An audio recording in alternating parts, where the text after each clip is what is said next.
Hi, this is Mr. Guy, and we're going to be going over the characteristics of capitalism, and we're going to be going basically through 7 items that I find that are important for the characteristics.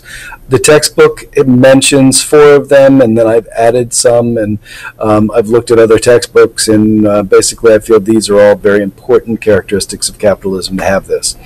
The first characteristic is limited government. And this is where the government is really not large or small, but it's limited in its effect on the economy. So basically the government's involvement would be to settle disputes with property rights, to break up monopolies and keep competition flowing, and then protect the public, whether it's for police or for the military. Second characteristic of capitalism is private property. And this basically means each person has their right to own property, to sell property, to copy, to duplicate, to do those things. And nobody from the past can come and say, stake a claim to that property. So there's distinct property rights.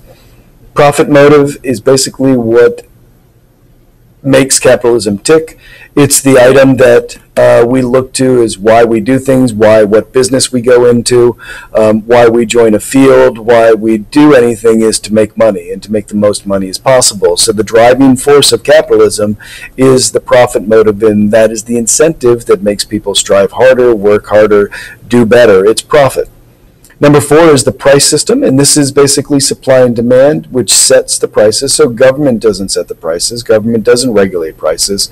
The market does. Supply for the sellers, demand for the buyers. They interact. They work together to come up with an equilibrium price and quantity. This price system is a characteristic of capitalism because in other systems it's either traditional ways or the government sets prices. Economic freedom has 2 parts. First part of economic freedom is the freedom to go into business, the freedom to start your own business, the freedom to do your own career, go to your own schools, and then there's the economic freedom to buy products that you want to buy, to basically voluntary exchange, to decide what you're going to be buying and selling. Number 6 is competition, and this is really an important one because without competition there's monopolies, oligopolies, and then without competition there's higher prices, there's poor quality, there's no innovation. So competition strives for businesses to fight for business, to do the best that they can. So with lots and lots of competition, lots and lots of companies, you have lower prices, you have more innovation, you have better quality. And then voluntary exchange is throughout all of this. It's where everybody does things without being forced to. There's no threats. There's no coercion. It's just you want to exchange, buy and sell products because you want to make money or you want to save money or you want to have that product. These are the characteristics of capitalism.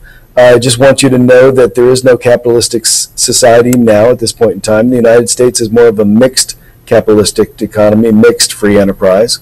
Most of Europe is the same way. And then we've got Hong Kong, which is a good example of capitalism, but Hong Kong is being taken over by mainland China. The communists are trying to infiltrate and try to change things. So there is no real capitalistic society at this point in time, but maybe in the past, right after the revolution, the 1800s, the United States was more capitalistic, maybe Britain was, but right now we're all mixed economy.